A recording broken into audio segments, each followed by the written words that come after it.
नमस्कार, मेरी आवाज आ रही है ठीक से? पूर्णावतार भगवान श्री कृष्ण हिंदू राष्ट्र हिंदवी स्वराज्य स्थापन करने वाले छत्रपति शिवाजी महाराज हिंदवी स्वराज्य के प्रेरणा परम गुरु डॉक्टर जयंत राजे आठवले इनके चरणों में सर्वप्रथम वंदन करता हूँ। यहाँ की स्थानक देवता भगवान शिव जी के चरणों में वंदन करता हूँ। व्यासपीठ पर उपस्थित कार्यकर जी और यहाँ पर उपस्थित सारे हिंदू भाई और बहनों को मेरा प्रणाम। आज इस सभा के माध्यम से जो भी विषय यहाँ पर प्रस्तुत होगा, तो जिस प्रकार से राजेश कार्यकर जी ने कहा कि केंद्र में तो हिंदुत्ववादी सरकार है, राज्य में भी हिंदुत्ववादी सरकार है, तो हिंदू राष्ट्र स्थापना का विषय यहाँ पर किस प्रकार से आता है? हमें से हर एक व्यक्ति यहाँ पे कुछ न कुछ हिंदुत्व का कार्य कर रहा है।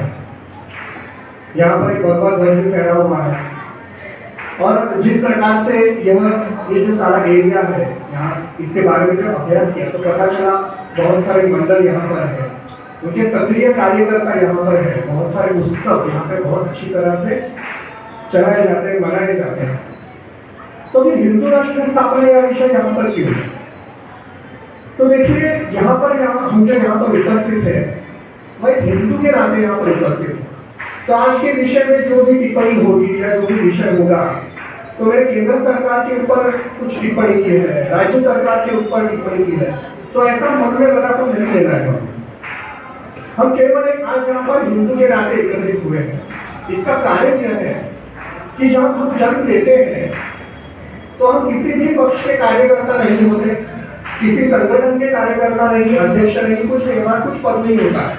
हमारा जन्म एक सनातनी हिंदू के नाते होता है और जब हम मरते हैं तब भी हम एक सनातनी हिंदू के नाम पे ही मरते हैं, क्योंकि हम मरने के बाद ये पद दूसरे के पास चला जाता है। तो आज हमें ये ज्ञान रखना होगा कि हमें हमारा पूरा जीवन केवल हिंदुत्व के लिए और ईश्वर के लिए समर्पित करना होगा। हमारा पद, पक्ष, कार्य जो भी रहे, मगर जब भी हिंदुत्व के ऊपर संकट आए तो एक हिंदू के नाते हमें एकत्रितता बहुत ही आवश्यक है। आज यहाँ पर पुलिस भी उपस्थित है, तो बहुत अच्छी बात है कि हमारी रक्षा के लिए पुलिस सदैव तत्पर रहती है। जब रजा अकादमी तक दंगे हुए थे आजाद मैदान में, तब जब हिंदू महिलाओं पर, पुलिस महिलाओं पर हमले हुए थे, तो हमारा ही हिंदू संगठन ऐसा था, हिंदू विद्युत परिषद, जो इन महिलाओं के पीछे, इस पुलिस के पीछे बहुत ही तत्परता से खड़ा था। नहीं तो कपड़े बांधने वाले तो इस देश में और दुनिया में बहुत सारे हैं।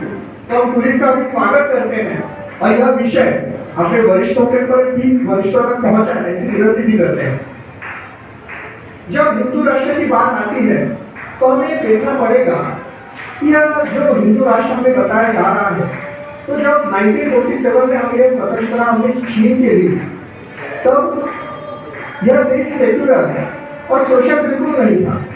हमारे राज्य घटना में इस प्रकार का कोई वर्ड नहीं था, शब्द नहीं था। इंदिरा गांधी ने जब इस यहाँ पर इस भारत देश पर इमरजेंसी लागू की, तब इस देश को सेक्युलर बनाया गया। तो अवैध रूप से जो देश सेक्युलर बनाया गया है, तो हम जब एकत्रित आएंगे तो आगे चलकर इस देश के संविधान में भी हिंदू राष्ट्र का शब्द हमें ऐड करना होगा, इस देश को हिंदू राष्ट्र घोषित करना होगा। अब जब यह महाकुंभ है, यह महाकुंभ चल रहा है, इस महाकुंभ में सारे संतों ने, हम देख रहे हैं कि हिंदू राष्ट्र का घोष किया हुआ है, हिंदू राष्ट्र का संकल्प हो रहा है। और भारतीय संस्कृति के अनुसार अगर हम देखें तो हिंदू राष्ट्र का संकल्प, जब हम संकल्प करते हैं तो इस संकल्प को पूरा करने के लिए ईश्वर की एक शक्ति भी कार्यरत हो जाती है। तो जिस प्रकार से इस महाकुंभ में हिंदू राष्ट्र का संकल्प हुआ है, तो आगे चलकर इस देश में हिंदू राष्ट्र की स्थापना भी अवश्य होगी।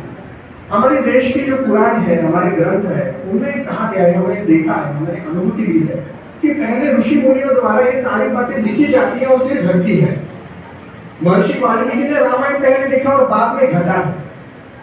तो ऐसे कितने ही सारे, कंस का भी वध था, तो जब वो उनकी बहन की बारात लेके जा रहे थे, तब कंस के मृत्यु की भविष्यवाणी हुई थी कि आगे चलकर देवकी का